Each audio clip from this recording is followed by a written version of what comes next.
Roberto, you must head into this game against Crystal Palace with an awful lot of confidence with seven wins behind you.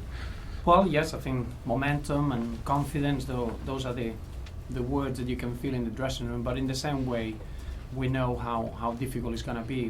The mind is very much set on the two big challenges that we have: 2 away games and 3 massive home games that they start on Wednesday with Crystal Palace. You look at Crystal Palace, in my eyes, probably are the best defensive setup in this league, especially when Tony Pulis arrived at the club.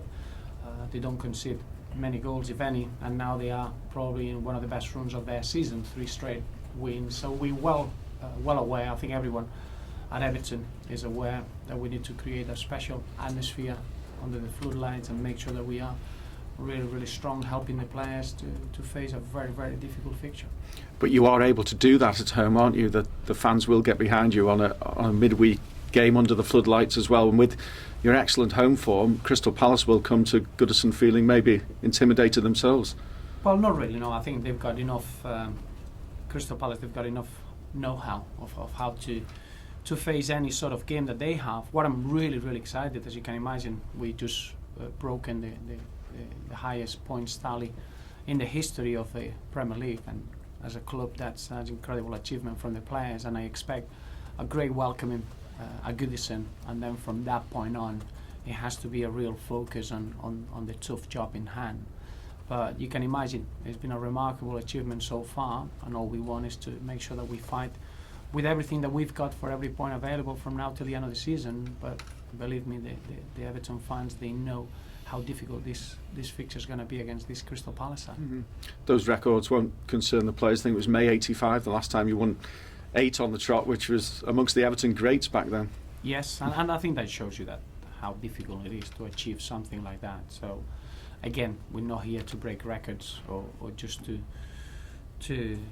achieve certain stats. What we're here is to get as many points as we can at the end of the season. At the moment, we've got a very good points tally, which allows us to fight for a dream, for a footballing dream, and that's what we're going to carry on doing. It's not about runs or stats that we can break. It's how many points we're going to end up in May the 11th. You must have a lot of respect for Tony Pulis, given the position Crystal Palace were in when he took over. He's transformed them, really, hasn't he? He has, yeah, and I think it comes with his experience, and obviously it's accumulated a very strong method of work. You can see how hard the team works and how well organized, and the defensive setup is impressive. Then the way they work in dead ball situations and the strategy that they bring into those aspects of their goal scoring threat are huge. So we know what to expect, and the biggest compliment I can pay to Tony Pulis is that even though you know what to expect, it's very difficult to compete against it. How are you looking team-wise with Phil Jagielka and Stephen Pienaar? Are they anywhere near back to full fitness? They're recovering well. I think obviously Phil Jagielka is very much, as I said, is fully fit from a medical point of view. Stephen Pienaar is different. It's going to take a little bit of time just to get back, and we expect. I expect Stephen Pienaar to be back very soon, before the season ends, clearly. But Phil Jagielka is not too far away. He's been working really well this week, and at the moment we got the same squad that we had when we faced Sunderland. So in that respect, not many surprises. I know it's all about what you do, but will you have your eyes on Arsenal against West Ham tonight? Well, I do, because I watch football every day, and that's no different. I will always be curious about other teams, how they play, and how they face the games. But clearly, it's about ourselves. It's about how many points we can achieve this season, and then we'll look what position that brings us into the table.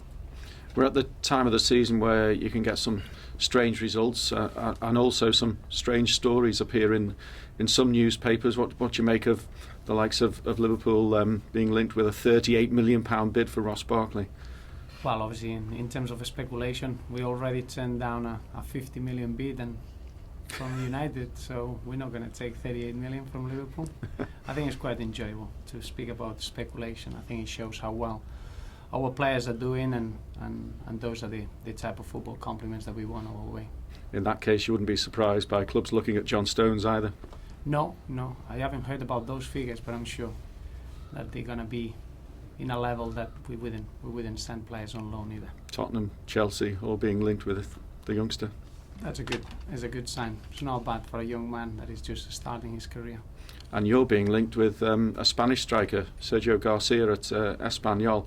I know you might feel that you need a striker given the problems that you've had with injuries and that this season, but how is the search going in that sense? Well, as you can imagine, we've been well in advance in the search of talent and characters that they can help our dressing room. We do always that from window to window, but obviously I think the names that they're coming out in the press, they're far away from the targets that we have at the moment. The only thing I'm very much focused and excited is about the next 5 games that we have, and that's the recruitment side and the scouting side is always on the way behind the scenes, and that will never change. And the biggest source of recruitment, believe me, is here, is at home.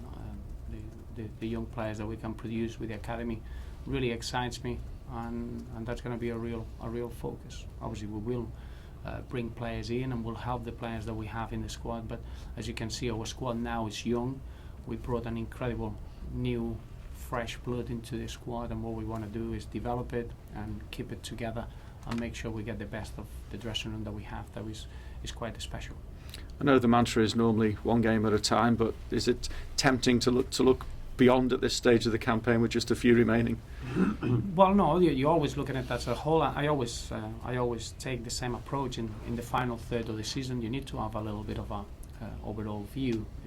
The amount of games that you have, the points are very significant, and I think we've been doing that. What I've been pleased is that we've been using the whole squad available. The players looking ready. They're looking really fresh and sharp.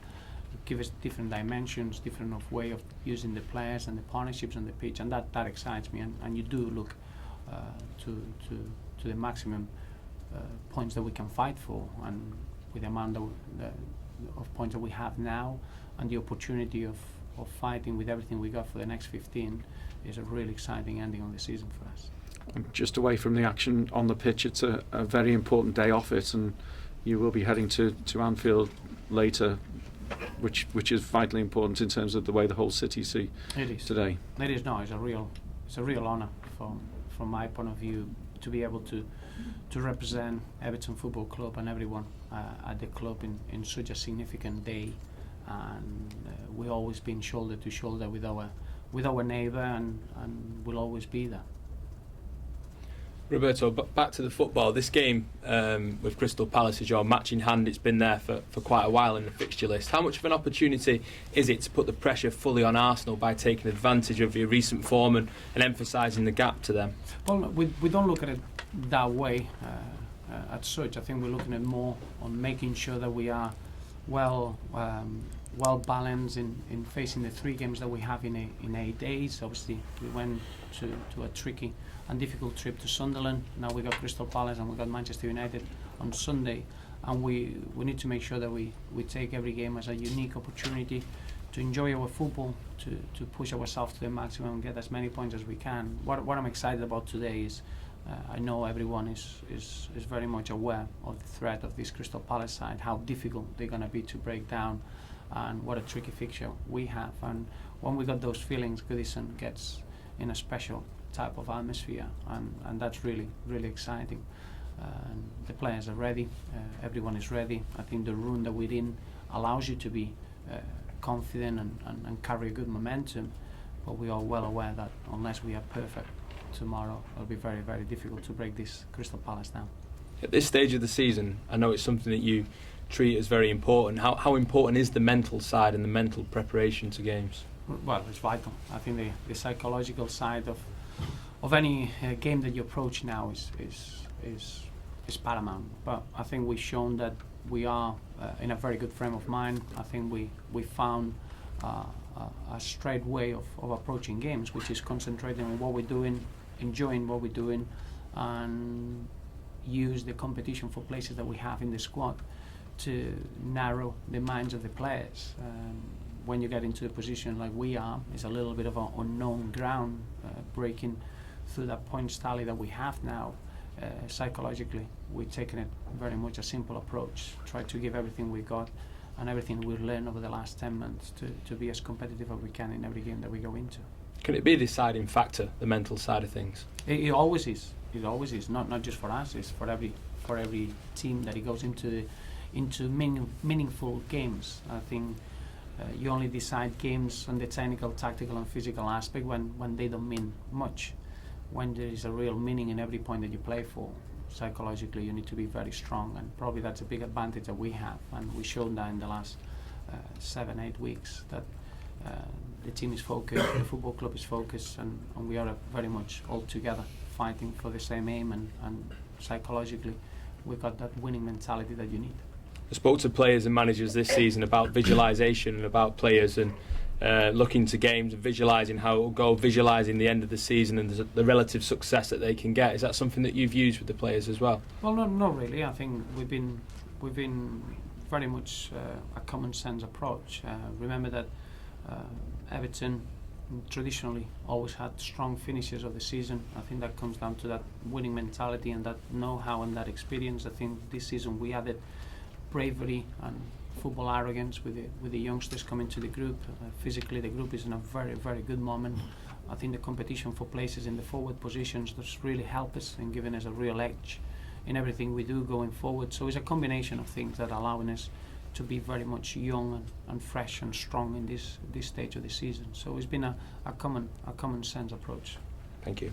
Roberto, when Phil Jagielka is fully ready again, do you have a difficult decision to make as to whether to play No. him or John Stones? No, at all. No, I think that's the type of decision you want as a manager. You can never have enough good players and enough players in good moments of form. John Stones has been phenomenal. I think his position in the team is not going to be based on having other players back or not. It's going to be based on how he feels, how his body coping with this new experience, and I would love to have that sort of problem of having 3 and 4 players in a very good moment and with great talent playing in the same position. Does that mean Phil comes back in when he's ready? Absolutely, he's our club captain, and as soon as he's ready, he's straight back in the team. We need him immensely in that respect. I think he's been very much influential, even when he hasn't been on the pitch. He's always had a real presence in the dressing room. He's always had that word of advice and wise words towards the young players in the squad, but he's our club captain, and we need him on the pitch as quick as we can, really. But he won't be involved tomorrow night? No, not tomorrow. How's Darren Gibson? Great. Darren is, I think his knee is stronger than before the injury, which is always a very good sign. I think it's just more the chain of muscles around the knee and making sure that he's ready to cope with football movements. We expect that he joins the group next week, which is a phenomenal achievement. We never expected Darren to be fully fit before the season ends, so it's huge credit to himself first and foremost, but to the medical department as well. And if he could be involved before the end of the season, it would be remarkable. Thank you. Thank you. Thank you.